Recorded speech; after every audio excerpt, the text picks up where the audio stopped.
Assalamualaikum dan salam sejahtera. Video ini merupakan video pengenalan penulisan ilmiah iaitu topik pertama yang perlu dipelajari oleh pelajar kursus UBM 3262.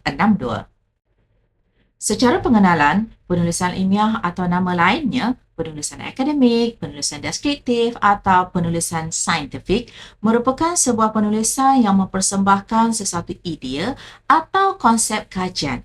Untuk menulis penulisan ilmiah, sumber bahan berautoriti wajib dirujuk. Apa itu sumber berautoriti?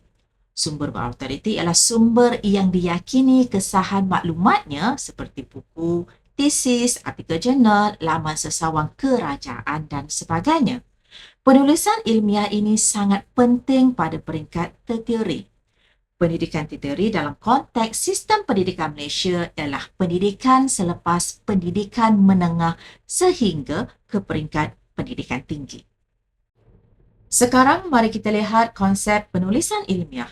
Menurut Faisal atau Ahmad Faizal Abdul Hamid dan Saudah Hassan 2015, penulisan ilmiah ialah hasil karya penulisan yang dihasilkan bagi mengkaji sesuatu persoalan maupun permasalahan yang wujud dengan menggunakan kaedah-kaedah tertentu bagi menguji tahap kesarjanaan seseorang ahli akademik dalam bidang masing-masing. Kesarjanaan itu dapat diukur pada keupayaan menghasilkan karya tulis yang baik dalam bidang yang diceburi. Apa pula pandangan tokoh tentang definisi penulisan ilmiah?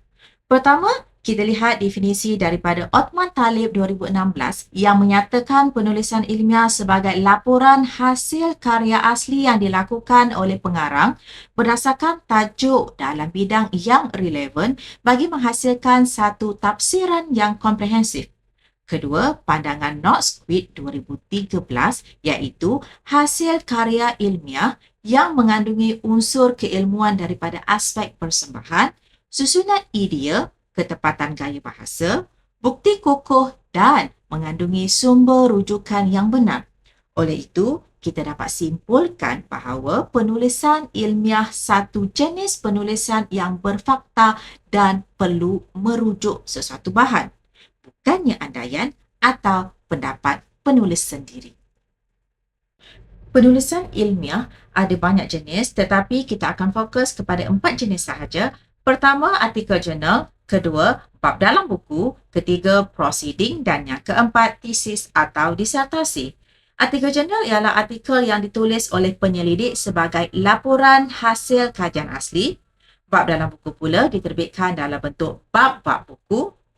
Proceeding ialah artikel yang disediakan khusus untuk dibentangkan dalam persidangan, kolokium, seminar atau conference, manakala tesis atau disertasi ialah kajian ilmiah calon pasca siswazah bagi melayakkannya memperoleh ijazah sarjana atau ijazah kedoktoran. Pada peringkat sarjana muda, kita panggil latihan ilmiah. Seterusnya, mari kita berkenalan dengan 4 jenis bahan tadi. Terdapat beberapa maklumat yang perlu diberi perhatian. Maklumat tersebut penting bagi pembinaan senarai rujukan. Pertama, kita lihat artikel jurnal. Okey, ini adalah contoh artikel jurnal. Bagaimana kita tahu ini ialah artikel jurnal? Okey, kalau kita lihat ada perkataan jurnal. Okey, jadi maklumat yang perlu ada artikel jurnal adalah seperti berikut.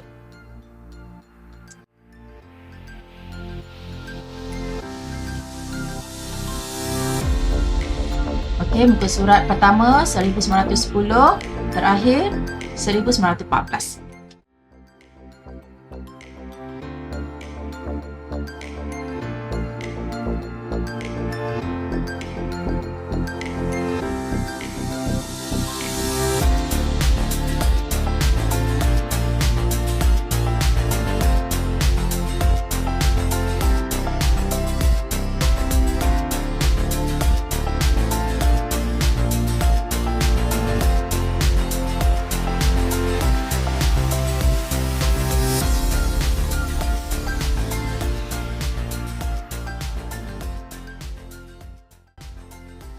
Jika bahan tersebut ada DOI dan URL, utamakan DOI dalam pembinaan entry rujukan.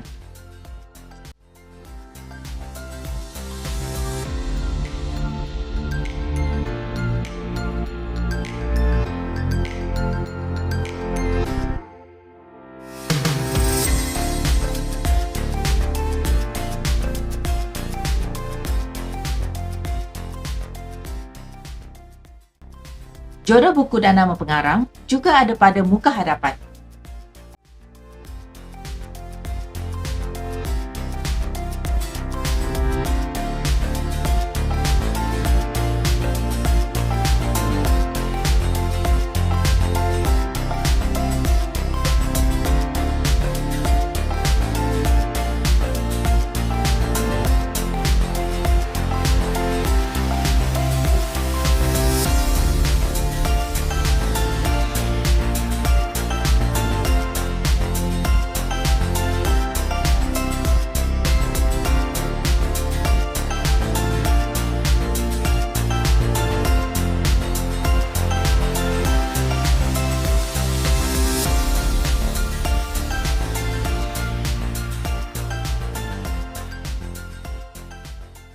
Contoh anda gunakan bab 2, Discourse Analysis of Games, tulis judul bab dan nama pengarang.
Sekian dahulu penerangan saya berkaitan penulisan ilmiah. Saya harap dengan contoh-contoh yang saya kongsikan, anda sudah dapat mengenali atau mengkategorikan sumber bahan ilmiah mengikut jenisnya. Sekian, terima kasih.